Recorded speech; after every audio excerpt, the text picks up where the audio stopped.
Bien, mes frères, chers et sœurs, shalom. Alors, je vous dis, c'est pas avec une joie immense, enfin, et de gaieté de cœur que je donne ce cours, parce que j'étais en train de penser à une chose, au niveau de notre Keïla déjà, et de toutes les Keïlotes du monde. On a mangé le maror avant la nuit du Seder. Mais Emet, on a mangé le maror cette année avant la nuit du Seder. On a eu beaucoup de disparus, beaucoup de personnes qui sont partis, ils sont plus de ce monde, avec qui on ne pourra plus fêter Pessah jusqu'à la venue Be'ezat Hashem du Mashiach et Hiyatam Betim, on les reverra tous. Mais en attendant, ça va être, on va dire, une fête de Pessah un peu spéciale. Et une fête de Pessah quand même, Be'ezat Hashem, tout se passera bien et le peuple d'Israël surmontera toutes ses peines comme il les a toujours surmontées, et ça depuis des milliers d'années. Alors, au débat, je devais intituler ce cours Pessah sans vous, à la mémoire de nos chers disparus, que je nommerai pas parce qu'il y en a tellement. Enfin, déjà dans notre Keïla, à la mémoire de M. Cohen, par ordre de Harry Pérez, de sa maman Simone, de Rabbi Yamin Ben Lolo, et de beaucoup d'autres, Mehila si j'en oublie. Et en France et aux États-Unis et partout dans le monde, on a perdu beaucoup de nos frères. Donc, on va essayer un petit peu, Be'ezat Hashem, de nous tourner vers la halacha, parce que Pessah est à notre porte.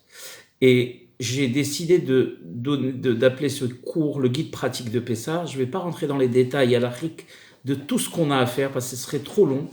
Mais rapidement, donner par ordre, Be'ezat Hashem, les choses qu'on aura à faire pour cette fête de Pessah, que ce soit ici, à Paris, aux États-Unis. Bon, les lois que je donne sont sur la base des rites Sfarad, mais même un Ashkenaz cette année, s'il n'a pas d'autres références, eh ben, il pourra les utiliser, personne lui en voudra. On est tous issus de la même branche, du même tronc, et si les branches divergent, elles restent toujours attachées au même tronc. Le tronc, c'est le service de Akadosh Baruch Hu, de toutes les manières possibles. Alors, comment je vais aborder ce cours? On va commencer, Be'ezat Hashem, par ordre. Et si on commence par ordre, donc déjà, il faut savoir ce qu'on a le droit de faire, ce qu'on n'a pas le droit de faire, le Chodesh Nissan. Le Chodesh Nissan, vous savez, il est interdit de Tahanunim. Donc comme tout le monde fait la prière chez lui à la maison, faites attention de ne pas faire de Tahanun, Anna, etc., etc. On n'a pas le droit non plus de faire de Hesped, donc d'oraison funèbre.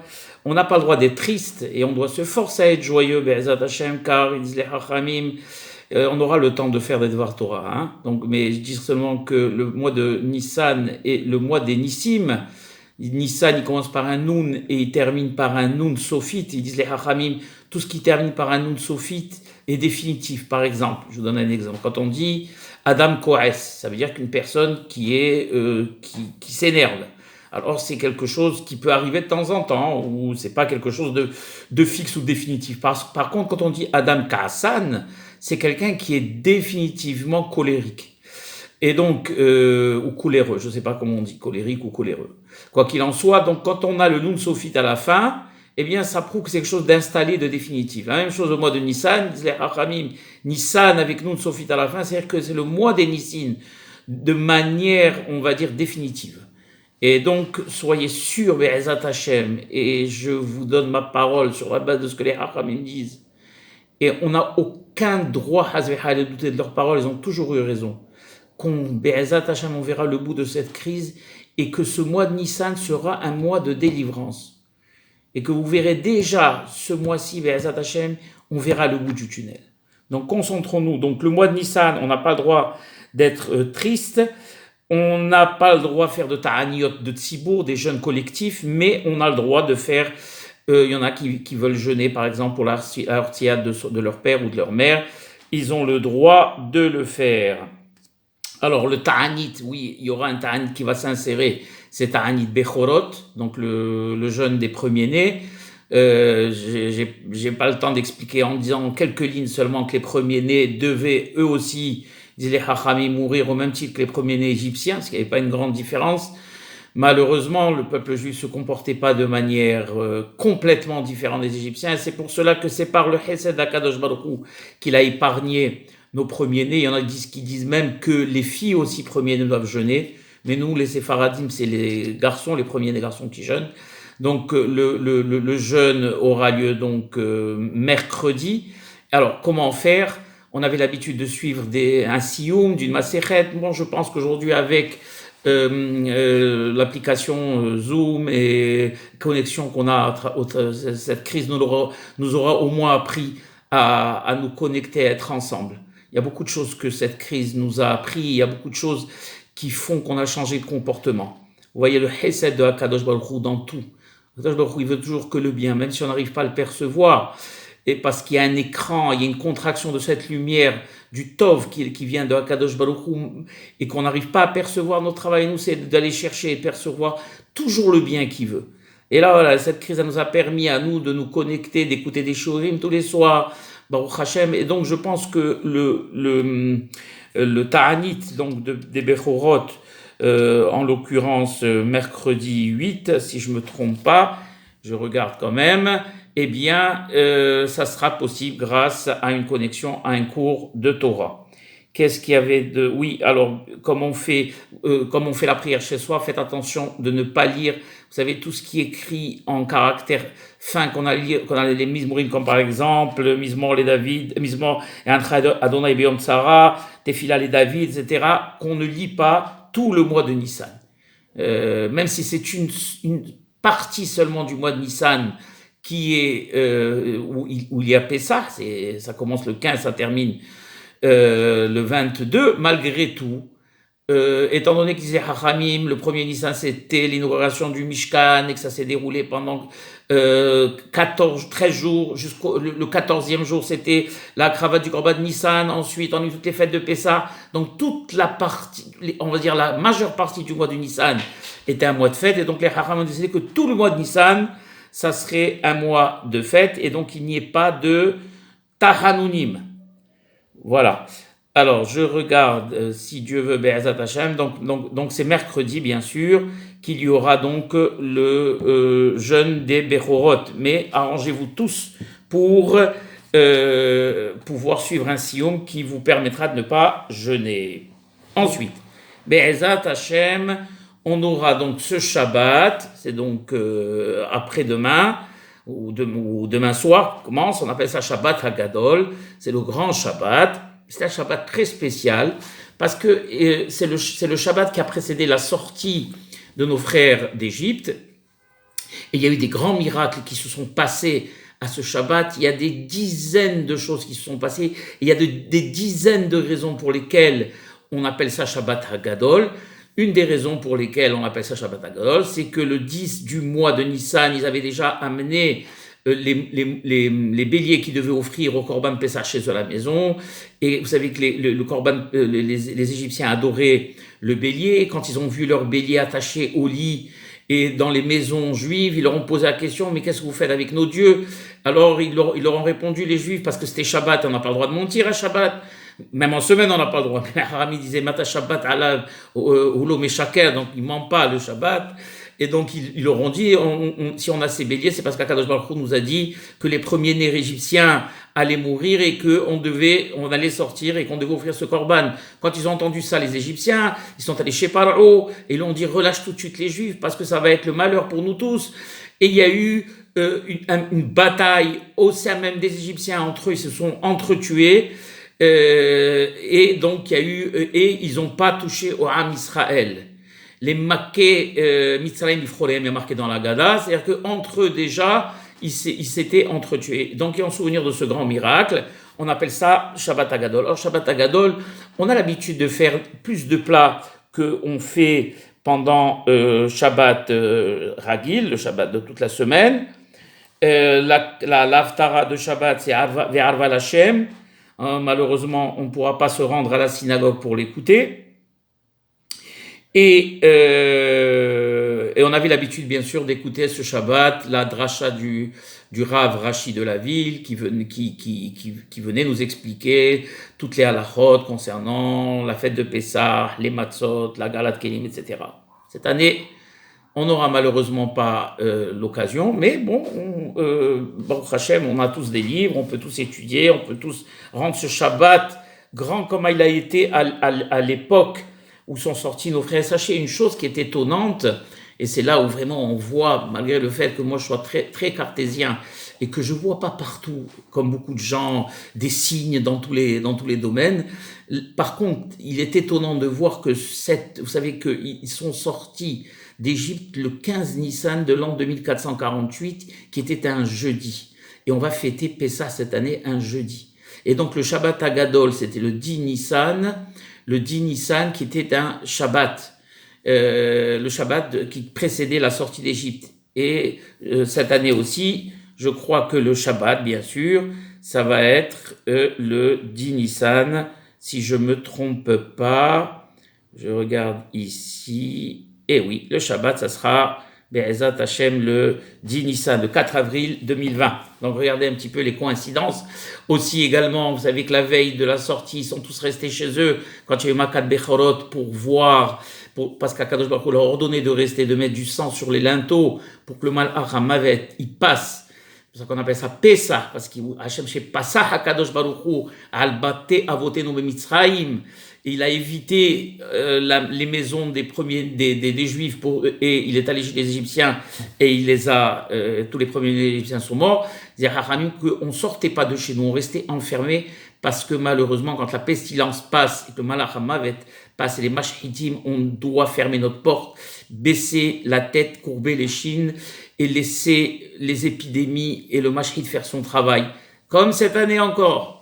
On va être chez nous à la maison, enfermés, Hashem, chacun de chez lui à la maison, on laissera Be'ezat Hashem la pestilence passer, la Magefa passer, Alson et Israël, que ça se passe Be'ezat Hashem, et que on arrive à la fin de cette Xéra. Donc vous voyez, il y a pas mal de points communs. On en parlera Be'ezat Hashem dans une dracha. Alors, on a l'habitude aussi, je ne sais pas, cette année ça se fera, de faire les Birkat Hailanot, au moment où les arbres, à peine, il y a les premières fleurs du bourgeonnement, on a l'habitude, quand ce sont des arbres fruitiers, il ne faut pas que ce soit des arbres stériles, ce soit des arbres qui donnent des fruits, on a l'habitude de faire la Beracha, on prend un citronnier, un pommier ou un oranger, et on avait l'habitude d'aller à Casa, dans des villas de personnes qui avaient de beaux jardins et on faisait les prières. Yahsara, à l'époque. Be'ezat Hashem, on aura l'occasion de le faire l'année prochaine. En tout cas, si quelqu'un voit un arbre avec juste des bourgeons, eh ben, il a le devoir de faire la prière. Je ne sais pas si elle est ici, sinon vous l'avez dans les Sidurim. Oui. Voilà. Baruch ata Hashem Eloheinu melech haolam shelo chisel be'olamo klum ubarabo briot tovot ve'ilanot tovot lehenot bahem bnei adam. Voilà. On remercie Akadosh Baruch Hu de n'avoir rien économisé dans ce monde, nous avoir tout donné, de nous avoir créé, qu'il ait fait pour nous des créations, de très belles créations, de très beaux arbres qu'on puisse manger et savourer les fruits de ces beaux arbres. Alors on remercie Akadosh Baruch Hu de ce beau cadeau. Et donc voilà, qu'est-ce qu'il y avait d'autre? D'ailleurs, la terre elle est en train de reprendre ses droits.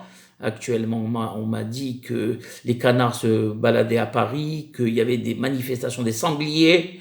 La terre, elle commence à reprendre ses droits. L'homme a massacré cette terre, ce beau cadeau qu'Akadosh Baruch Hu lui a fait en déforestant, en allant dans les habitats des bêtes sauvages et en ne leur permettant plus de vivre les pauvres dans leurs habitats naturels. Donc, ils sont venus se mélanger à la population. C'est une des raisons, disent les scientifiques, de la venue de ce corona.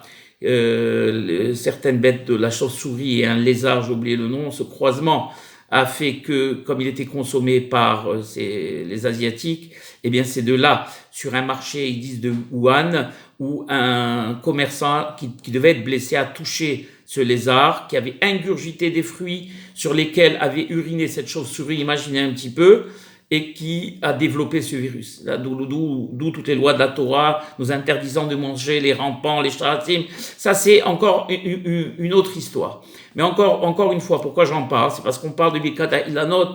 On doit remercier Akadosh Baruch Hu pour cette merveilleuse nature, cette eau limpide, cet oxygène qui nous a donné, ces arbres, ces forêts.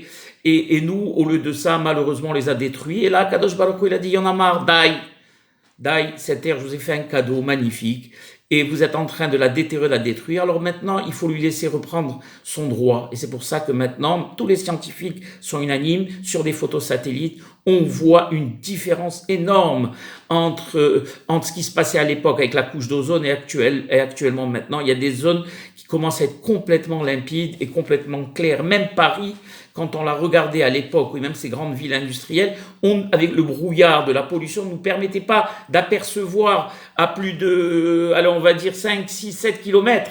Là, aujourd'hui, à 40, 50, 60 kilomètres, on arrive à apercevoir l'Arc de Triomphe. Ça vous donne une idée d'un peu, quand la Terre, elle reprend ses droits, et elle reprend les droits qu'on lui a spoliés. Voilà, donc ce que j'avais à dire de manière très succincte sur ça est dit. Ensuite, alors, donc mercredi soir, donc c'est Pessah, et donc jeudi, et donc nous, Bedikat Hametz, cette année, ça va être, donc si je me trompe pas, mardi soir. Donc mardi soir, Be'ezat Hashem, mardi 7 avril, ça va être Bedikat Hametz. Alors, qu'est-ce que l'on fait? Déjà, il faut savoir qu'avant Bedikat Hametz, on n'a pas le droit de faire de gros travaux. Celui qui étudie, celui qui a de gros travaux à faire, il doit s'interrompre pour ne pas oublier de faire Bedikat Hametz dans les maisons. On en a bien nettoyé toute la maison, Baruch Hashem, mais c'est pas la peine, mesdames, de devenir complètement hystériques. Cette année est une année un peu spéciale. Attention, Hazvi Hayya, je vous demande pas de laisser du Hametz. Je vous dis simplement que c'est pas la peine de frotter les plafonds si c'est pas possible, car comme vous êtes confinés avec votre mari, vos enfants, c'est très difficile cette année. C'est pas la peine de paniquer. Il y a 2 interdits à Pessah. Le premier interdit, c'est de manger du Hametz. Et le deuxième interdit, c'est de posséder du Hametz. Quand on parle de possession et quand on parle vraiment du droit le plus strict au niveau de la halakha, c'est 19 grammes. 19 grammes, d'accord? Quand je suis vraiment mahmir, c'est 19 grammes. Et donc, on n'a pas le droit de posséder plus de 19, à partir de 19 grammes de Hametz. Donc, c'est pas la peine de tomber malade et d'aller chercher des miettes bien sûr, quand on peut faire les choses, qu'on les fasse, mais d'aller chercher les miettes derrière les lits et derrière ceci et derrière cela. Ne paniquez pas, ne devenez pas dingue. Et si même au pire, vous trouvez du Hametz à Pessah, il y a des lois qui vous permettent à vous de les recouvrir pendant Pessah et de vous en débarrasser pendant Hol HaMoed. Donc, c'est pas la peine de paniquer. Le bitoul que vous allez faire aussi également va vous permettre d'annuler tout le Hametz qu'il y a dans votre possession. On va en parler. Donc, quand on a nettoyé toutes les chambres de la maison, on a bien nettoyé notre maison, et bien sûr les faire attention. Alors là vraiment il faut être à cheval, bien sûr la cuisine. C'est pas moi qui vais apprendre à nos femmes merveilleuses, que Dieu les garde, comment faire le nettoyage de Pessah. Tout simplement, j'explique, il faut aller dans les endroits où il y a, surtout quand on a des enfants, où il y a plus de probabilité que le Hametz se trouve. On peut chercher sous les lits, mais c'est pas la peine d'aller chercher sur une armoire de 4 mètres de hauteur. Il y a très peu de chances, à part si les grands basketteurs qu'ils balancent un morceau de pain sur cette armoire, vraiment. Donc il faut aller chercher dans les endroits logiques. Donc quand on a bien nettoyé la cuisine, on va expliquer après quelques petites lois sur la gala cette année qu'on n'aura pas la possibilité de faire chez nous, en tout cas à Casablanca au Kollel. Le début de la Bédika commence à peu près 20 minutes après la Shkia. Vous regardez, 20 minutes après la Shkia, elle est à quelle heure ici, la Shkia? Voyons voir. La Shkia, je regarde par exemple jeudi 9, la Shkia, elle est à 20h23. En Shaot Zmaniot, 20h23, donc 20 minutes avant, non pardon, ça c'est l'heure de Paris, Mehila, donc vous le savez déjà, vous les Parisiens, c'est 20 minutes après 20h23, et pour nous les Marocains, c'est la Shkia, elle est, alors, elle est à peu près 19h51. 7 au carré 20h22, on va dire vers 20h15. 20h15, on peut commencer donc la Dikat Hametz. On n'a pas le droit donc de manger avant. Faire très attention parce que quand on s'installe et on mange, on peut oublier de la faire. Alors, qu'est-ce qu'il faut? Donc, qu'est-ce qu'on a l'habitude de faire rapidement? Nous, on a l'habitude de prendre un grand bol et de mettre 10 morceaux de pain. Faites attention que les morceaux de pain ne dépassent pas 19 grammes. Même ici, on dit 18 grammes, 29 grammes, mais faites des petits morceaux de pain de moins de 18-19 grammes. OK? Et mettez bien sûr les 10 morceaux de pain dans un morceau de papier. Au moment où on va commencer la shkia, on donne ce bol à un enfant, pas un tout petit, quand même un enfant qui a l'âge de se rappeler, et il va cacher, c'est bien pour eux, c'est marrant, ça va leur changer un petit peu les idées, et il va les cacher un peu ces 10 morceaux de pain dans tous les recoins de la maison, parce que c'est réellement une recherche du Hametz. C'est pas un jeu d'enfant, hein, donc on va carrément chercher le Hametz. Autrement, quel beracha on va faire? On va faire une beracha levatala. Donc, quand il a caché et qu'on est prêt, d'accord, on prend une bougie. On n'a pas, ou une bougie ou une petite torche. On n'a pas le droit de faire l'abdika avec ces lampes, ces bougies torches là. Vous savez, ce qu'on appelle neravuka. Juste la bougie ordinaire pour pouvoir regarder dans les recoins, pour pouvoir regarder dans les fends, dans les interstices. Ou une petite torche, une petite lampe torche. Et on va faire la beracha. D'accord? On va dire Baruch Ata Hashem Elokeinu melech hakedeshanu tzivanu al, ou bien Bedikat Hametz, ou bien al Bi'ur Hametz. Et on va commencer la Bedika. On va aller chercher là où l'enfant, ou notre fils ou notre fille, a gardé ces morceaux de pain. Alors on n'a pas le droit de parler quand on a fait la bracha et il faut commencer la Bedika. Et pendant la Bedika, on ne parlera que de choses qui concernent la Bedika. Si quand on a fait la Beracha, par exemple, dès qu'on commence, on parle, on est obligé de recommencer et de refaire la Beracha. Il ne faut pas qu'il y ait d'interruption. Et quand on va parler au milieu, je parle du milieu déjà de la Bedika, ne parlons que de choses qui concernent cette Bedika et pas autre chose. Et donc on va aller dans les coins des chambres et de partout de la maison, et avec la bougie, comme la bougie verte, récupérer ces 10 morceaux de pain. Alors ne paniquez pas, si l'enfant ne se rappelle pas où il a mis un morceau de pain, et c'est pas la peine de l'engueuler, hasbi halila.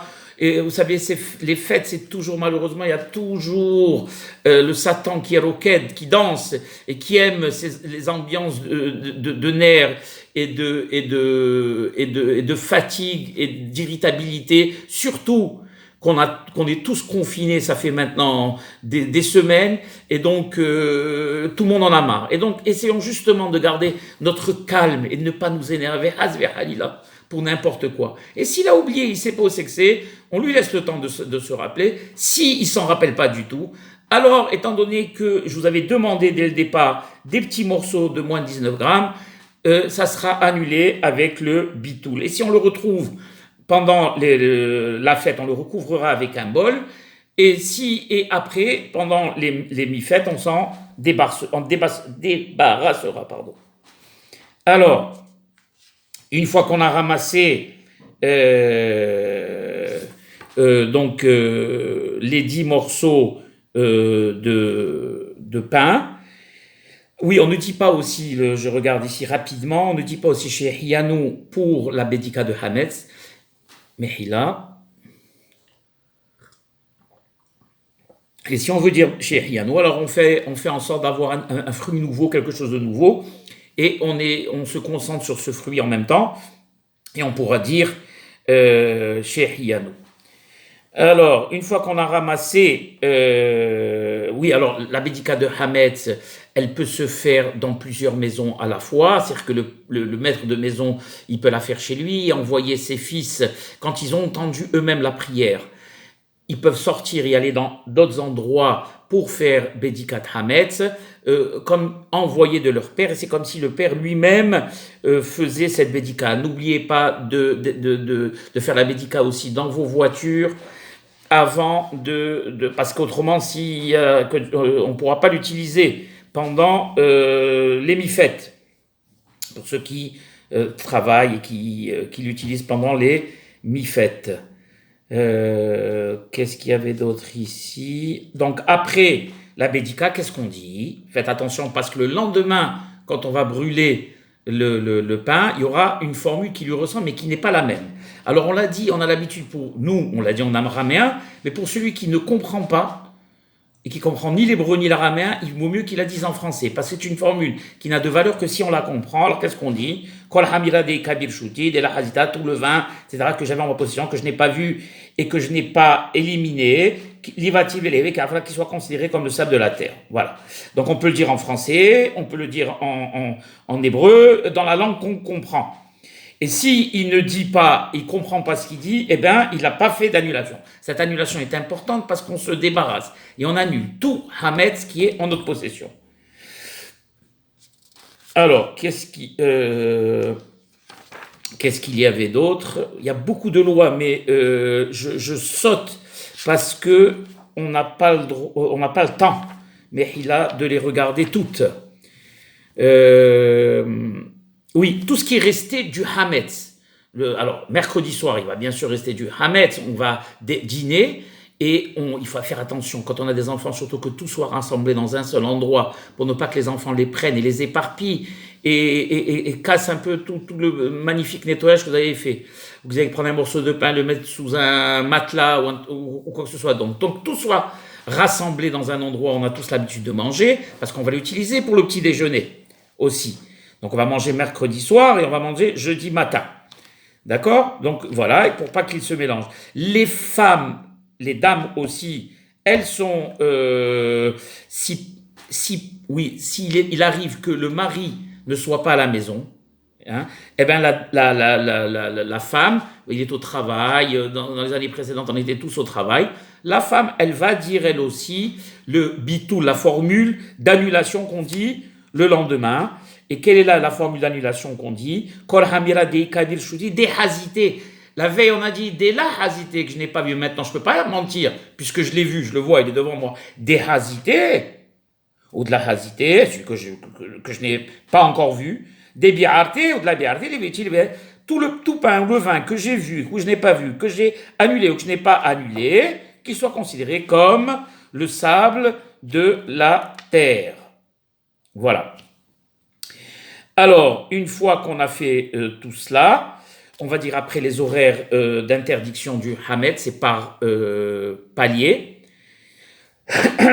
Donc, une fois qu'on a fait tout cela, il y a deux solutions. Soit on réouvre ces petits morceaux de pain qu'on a mis dans du papier ou du papier aluminium et on les broie un petit peu et quand on va mettre de l'alcool ou on va mettre de l'essence, avec le papier, tout va bien brûler, ou si on ne veut pas, ou on n'a pas la possibilité de le faire, comme c'est difficile à Paris, ou dans des endroits où c'est plus difficile, qu'est-ce qu'on fait?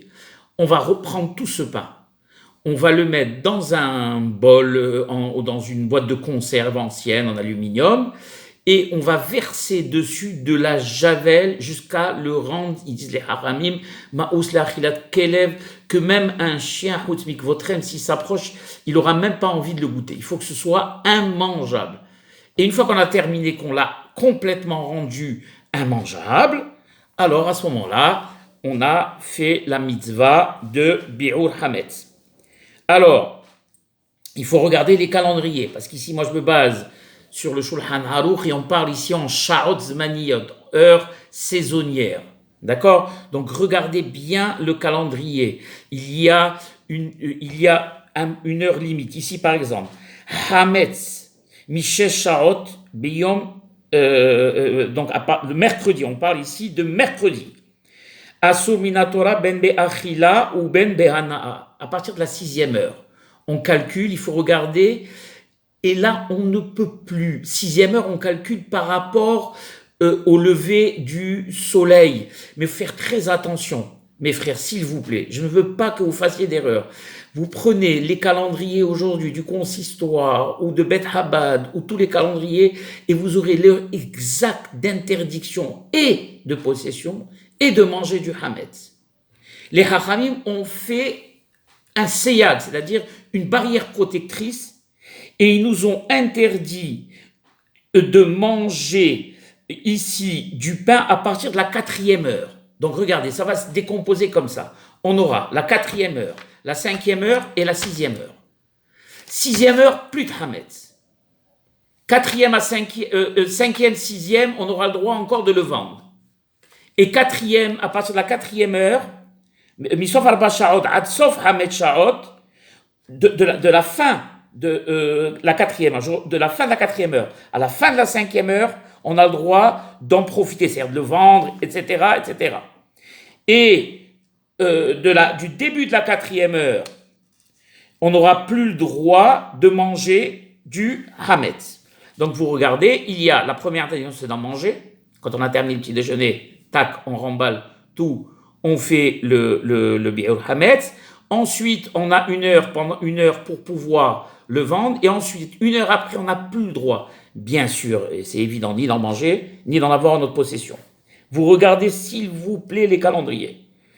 Yesh les nakot hashinem, pour ceux qui ont des dentiers, il faut les enlever, les nettoyer avec après avoir pris le petit déjeuner, d'accord, se brosser les dents aussi, après avoir pris le petit déjeuner. Et pour ceux qui ont des dentiers, les enlever, les brosser, etc. Et les mettre attention, pas de les mettre prendre de l'eau un peu chaude et faire la agala, l'eau bouillante et faire de la agala dessus. Voilà. Celui qui veut être mahmir. Sinon, de l'eau chaude, très chaude suffira. Donc j'ai expliqué comment on faisait le bi'ur hametz. Et attention de ne pas commencer un travail avant d'avoir annulé le hametz et avant de s'être débarrassé du hametz pour pas que azvi ala on l'oublie. Voilà. Ici, oui, si on a gardé, alors oui, c'est important, j'ai oublié de le dire, mais là, cette année, on avait l'habitude, vous vous rappelez, de donner le shtar, donc le bon qu'on remplissait pour nos maisons, pour au Rav, Shiehie Rabbi Shalom Edelman, Shiehie les Orech Yamim Tovim, et malheureusement cette année, il est fatigué, qu'Akadosh Baruch Hu lui envoie la refoua Shelema, et donc c'est Rabbi Yosef Israël qui s'est occupé de cela. Il a envoyé tout le monde, je pense, quand on reçut ces formulaires en ligne, on clique sur le lien, on remplit et on renvoie ça, on met validé et on renvoie ça, ça va arriver chez Am Israël qui va tirer une liste et on va vendre tout ça au Goy. Pour ceux qui habitent en France, ils ont l'habitude, soit Beth Chabad, soit le consistoire, etc. Il ne faut pas oublier que si on ne vend pas notre hametz, écoutez bien ce que je vous dis, quel qu'il soit, même si c'est des bouteilles de whisky qui coûtent une fortune, si on a oublié de vendre notre hametz, eh bien, après Pessah, on va être obligé de prendre toutes ces belles bouteilles de whisky à 800 € et on va être obligé de les vider dans les toilettes parce qu'on ne pourra pas en profiter. C'est une takana des hachamim. Donc, il faut faire attention de ne rien oublier, de vendre tout le hametz en notre possession. Et quand vous vendez la vaisselle, ne dites pas que vous vendez la vaisselle, dites que vous vendez le hametz qui se trouve, on va dire, absorbé par la vaisselle, parce qu'autrement, vous êtes obligé quand le Rav va racheter le hametz chez le goy, vous êtes obligé de ramener toute cette vaisselle au mikvé. Donc, c'est pas la peine pour éviter ça. Dites que vous vendez précisément le hametz qui se trouve à l'intérieur de la vaisselle, ou tout le hametz qui se trouve à l'intérieur de la vaisselle, et non pas la vaisselle.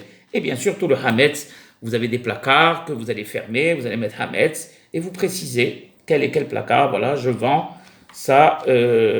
Alors, je me rappelle avoir vu que la dernière date, le dernier délai, c'était le 7. Il me semble, avril, il faudra avoir rempli vos formulaires. Voilà. Et on peut le faire même maintenant, si vous voulez, vous pouvez le faire tout de suite.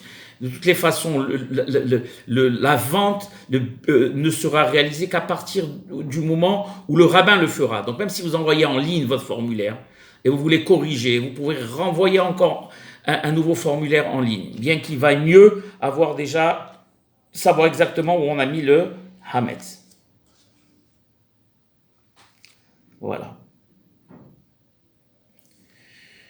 Oui, c'est vrai qu'on a annulé le Hametz, mais il y a un dîn qui dit qu'on Bal Yirae aussi, on n'a pas le droit, Balimatse ou Bali, on n'a pas le droit d'en trouver, d'avoir en opposition, on n'a pas le droit de le voir. Donc quelqu'un il dit voilà, moi je vais annuler le Hametz que j'ai en opposition, mais je vais laisser cette belle bouteille de whisky, je prends toujours cet exemple parce que c'est du Hametz à 100%, et je ne veux pas la mettre dans un placard, elle est belle, je vais la voir devant les yeux. C'est Assour Behlet. Non seulement on n'a pas le droit d'en posséder, non seulement on n'a pas le droit de manger, non seulement on n'a pas le droit d'en posséder, mais non seulement on n'a pas le droit de le voir non plus. Balirae ou Balimatse. Voilà. Donc on n'a pas le droit de l'avoir. Quelqu'un il peut dire voilà, ben moi j'ai ce gâteau là que je vais utiliser pour la mimouna, il est dans une cloche là devant moi. De toute façon, je l'ai annulé, je ne le touche pas toute la fête de Pessah, je l'utiliserai à la mimouna. Eh bien c'est interdit. On n'a pas le droit de l'avoir à vue d'œil. Qu'est-ce qu'il y avait d'autre?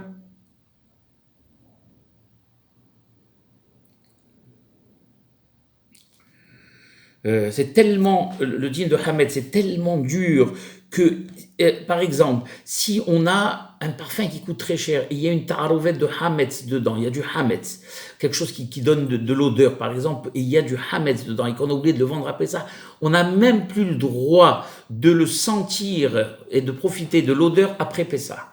Et vous savez que les Haramim ont fait une takana en Israël, dans les supermarchés, pour ceux qui continuent à vendre du Hametz à Pessah, qu'on ne va pas acheter chez eux après Pessah. Même des choses normaux. Après Pessah, on va pouvoir acheter du pain, des conserves. On n'aura plus le droit d'aller acheter chez eux. Les religieux n'iront pas acheter chez eux. C'est pour ça que, comment on reconnaît les supermarchés de gens religieux, c'est ceux qui couvrent complètement tout le Hametz du supermarché. Et il est bien marqué dessus, Hametz, tout est recouvert. On ne peut pas l'approcher pendant toute la fête de Pessah. Parce qu'ils ont vendu eux-mêmes leur Hametz. Voilà, j'ai dit tout ça. On va parler rapidement, et je m'arrête, et comme ça ne va pas faire une vidéo trop longue, on passe à la deuxième partie. On va parler rapidement de la Hagala. La Hagala, c'est-à-dire la cachérisation des ustensiles. Comment je vais synthétiser tout cela. Cette année, malheureusement, chez le Rav Edelman étant fatigué, et même il n'aurait pas été fatigué, il n'aurait pas voulu prendre le risque avec ce qui nous arrive de réunir des personnes pour la Gala chez lui au Kollel. Et donc, on va devoir faire la Gala nous-mêmes, là où il est possible de la faire. Alors, je vous dis tout de suite, que ce soit clair, et le principe, il est le suivant. La cachérisation est fonction de l'utilisation. C'est-à-dire que si on a utilisé un ustensile sur le feu, comme par exemple des brochettes de viande ou quelque chose qu'on utilise sur le feu, la cachérisation ne pourra se faire que par le feu. Chalumeau, c'est ce qu'on utilise, jusqu'à qu'il y ait des étincelles, ce qu'on appelle le liboun. Mais étant donné que c'est très difficile à faire, donc je suis sûr que tout le monde, la plupart des gens ont tous des marmites en double, ont tous des assiettes en double, ont tous des brochettes en double, etc., etc. Mais pour ceux qui ne l'ont pas et qui veulent cachériser quelque chose qu'ils utilisent, alors il faut le savoir. On va parler de la cuisinière déjà. Alors, dans la cuisinière, il y a deux parties. Vous avez la partie supérieure, la partie inférieure. La partie du four, il faut d'abord la laisser se reposer 24 heures avant la cachérisation. Une fois qu'on a laissé reposer 24 heures avant la cachérisation, on va prendre les plaques qu'on a utilisées, d'accord ? On va les nettoyer avec les produits qu'il faut, bien les dégraisser, bien enlever, parce qu'il y avait du pain, etc., etc., etc. dessus. On va, ceux qui ont des plaques en double, Tavou alav belacha, c'est une meilleure chose. Mais si ceux qui ne l'ont pas, quand on a bien nettoyé, comme il se doit, on n'a rien laissé dans ces plaques, on va prendre, rappelez-vous de ce principe, ce qu'on appelle le hirouille. On va prendre notre cafetière électrique, on va l'allumer, dès que l'eau va bouillir, on va utiliser cette méthode plusieurs fois. Et on va la verser sur toute la plaque. C'est le même système qu'on va utiliser pour la plata d'ailleurs. La plata, pour la cachériser, une fois qu'on l'aura bien nettoyée, on va prendre la bouilloire électrique et on va la passer sur la plaque. Et après, on la recouvrira d'une feuille d'aluminium et on pourra l'utiliser. Parce qu'il est bien clair que la plaque, on ne peut pas la mettre dans de l'eau bouillante.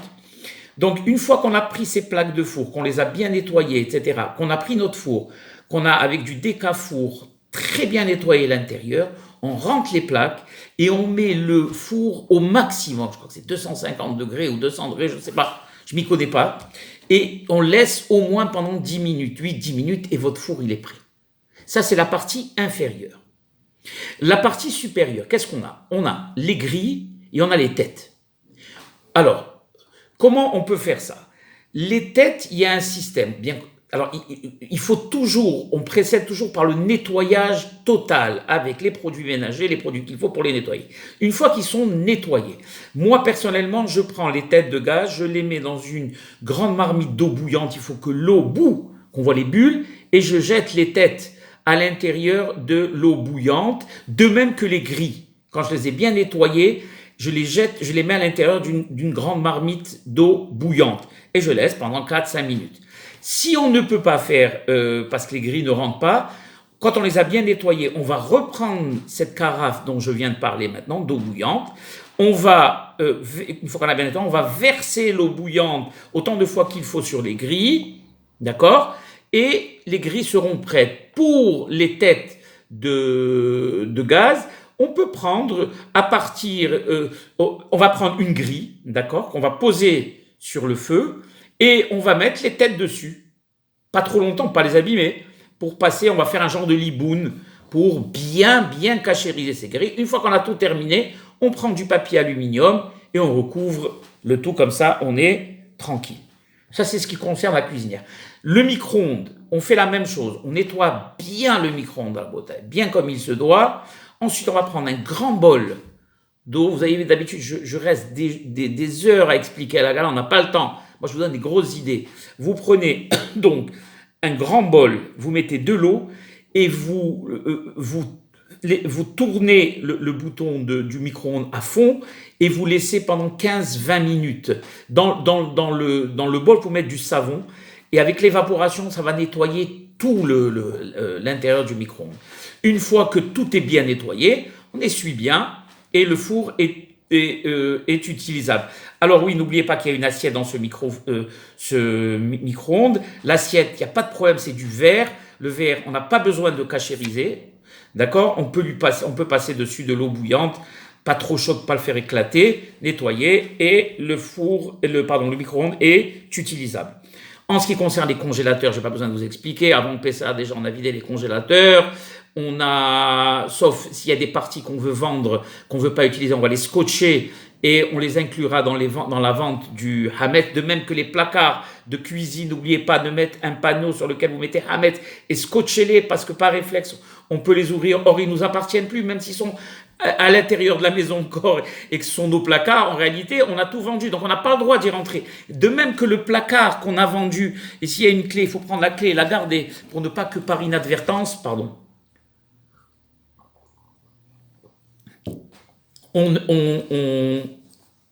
on rentre et qu'on rentre à l'intérieur, on n'a pas le droit, ça ne nous appartient plus. Donc, le congélateur, j'ai expliqué, donc une fois qu'on l'a décongelé, et qu'on a nettoyé, on a rentré tous nos trucs de Pessah. Faites très attention parce que des fois il reste du pain à l'intérieur de ces congélateurs qu'on a gardés pendant l'année. On peut les avoir oubliés. S'il y a plusieurs tiroirs, vérifiez un par un parce que si on oublie de vendre, ce serait dommage, Hasve Halila, d'avoir du Hametz bêtement comme ça. Ensuite, le frigidaire, idem. Alors, le haut du frigidaire, la partie congélante, on va dire, du frigidaire, une fois qu'on a bien sûr éteint le frigidaire et qu'on a dégelé le frigidaire, on va bien nettoyer avec tous les produits qu'il se doit et on pourra utiliser tranquillement le frigidaire pour Pessah Be'ezrat Hashem. Autre chose, important, l'évier. Alors, attendez, mais là, avant d'arriver à l'évier, il y a des choses qu'on ne peut pas cachériser. Tout ce qui est porcelaine, argile, plastique, tout ça, on ne peut pas, rabotaille, les cachériser. Donc, la seule solution, c'est des trucs de remplacement. Le verre, pourquoi? Parce que la porcelaine, qu'on appelle porcelaine, en réalité, c'est de l'argile recouverte. Et quand ça absorbe le hametz, eh bien ça ne le recrache plus. Donc on ne pourra plus la cachériser. Impossible. La seule takana, c'est de casser. Oh, on ne va pas casser une belle vaisselle. Donc, ce qu'il faut faire, c'est avoir, comme tout le monde, bien sûr, tout le monde là, une vaisselle de rechange. Les tasses, idem, en porcelaine, en céramique, ça, on ne peut pas les cachériser. Tout ce qui est fer, cuillère en fer, je suis sûr qu'on vous les avez en double, mais autrement, vous mettez tout ça dans une grande marmite d'eau bouillante et vous laissez, et ensuite vous verserez tout de suite après de l'eau froide dessus. Les verres, tout ce qui est verre en verre, du Ralex, Pyrex qu'on utilise, bien les nettoyer avec les détergents nécessaires, les laver, et on pourra les utiliser pour Pessah. Le verre transparent, le verre, aucun problème. Faites très attention que ce soit pas de la porcelaine ou de la céramique ou du faux verre. Il faut que ce soit réellement du verre. C'est pas du verre, on ne peut pas le cachériser. Mais le verre, sans problème. Même si on a mis pendant toute l'année du lait chaud dans ces verres, il suffira de les laver et on pourra les utiliser. Je reviens maintenant à l'évier de la cuisine. On m'a souvent posé la question, mais Jacob, puisque la céramique, on n'a pas le droit de la cachériser, comment on fait pour l'évier qui est en céramique? Alors, il n'y a pas de problème. Quand on a bien nettoyé l'évier, c'est rare maintenant les éviers en céramique. Dans tous les éviers, tous les éviers sont en inox. Mais il est possible qu'on ait un évier en céramique. Alors donc, quand on a bien nettoyé, de même que tout le plan de travail, on va prendre encore cette fameuse bouilloire électrique dans laquelle on va mettre de l'eau bouillante et on va passer tout ça autant de fois qu'il faut et autant d'eau qu'il faut sur toute la surface et de l'évier et du plan de travail. De même pour l'inox, idem, on va suivre le même système, de l'eau, une fois qu'on a bien nettoyé, de l'eau bouillante, et ça sera kasher les Pessah avec cette fameuse bouilloire électrique. Vous allez voir qu'elle va bien vous servir.